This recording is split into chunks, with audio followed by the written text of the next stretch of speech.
sites steeped in history.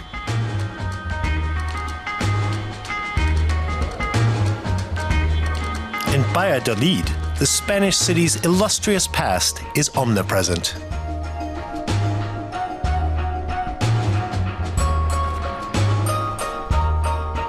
The Plaza Mayor, laid out in the 16th century, is a popular meeting place.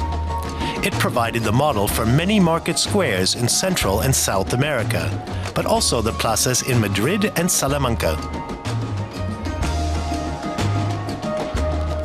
Art historian Maria Martinez specializes in the cultural treasures of her own city.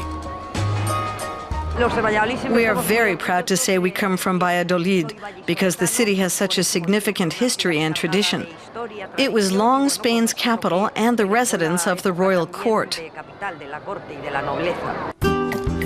The Palacio de Santa Cruz was Spain's first Renaissance-style building. Students once lived in it. Today, it houses the university administration.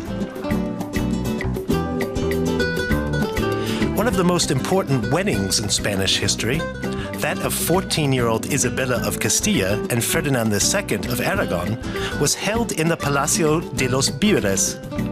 Known as the Catholic monarchs, they later waged war against the Moors in Granada and expelled Muslims and Jews from Spain.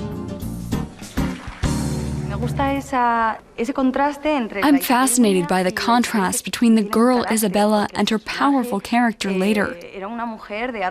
She took up arms and defended her own interests. Her marriage was primarily a marriage of convenience. She's a queen who went down in history. This plaza was at the center of economic and political affairs for centuries.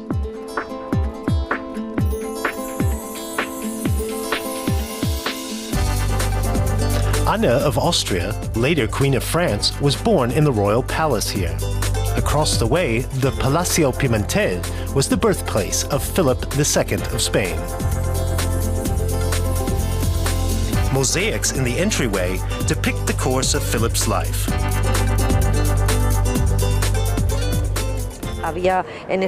There were 300 palaces and 50 cloisters in close proximity. Peace treaties were signed with other countries here, and there were many embassies. The Spanish monarchs always wanted to demonstrate their power with magnificent parties. For 6 years during the reign of Philip III, for example, Valladolid was the scene of a never-ending party. The museum displays treasures from the old cloisters, like these choir stalls from a Benedictine monastery. Valladolid was the headquarters of the Benedictine order, whose monks were the royal bankers.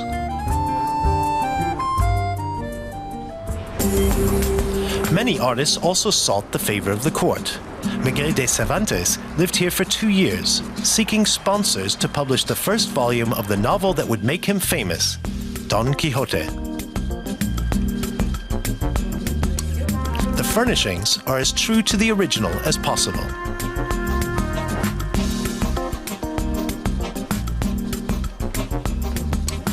The desk where Cervantes wrote his masterpiece could have looked like this. The second volume of the book includes scenes that reflect customs and doings at court. Cervantes witnessed several amorous scandals here, though he wasn't personally involved in them. But he did write about them in the second volume. Cervantes is world famous, so this museum draws visitors from around the globe who want to learn about the adventurous author's everyday life.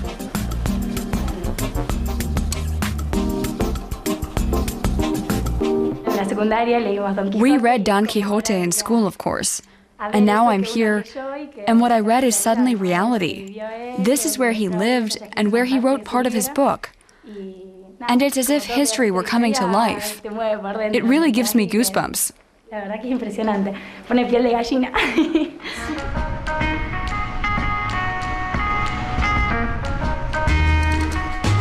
High culture, history, and the Spanish way of life. It's all on offer when you visit the royal city of Valladolid.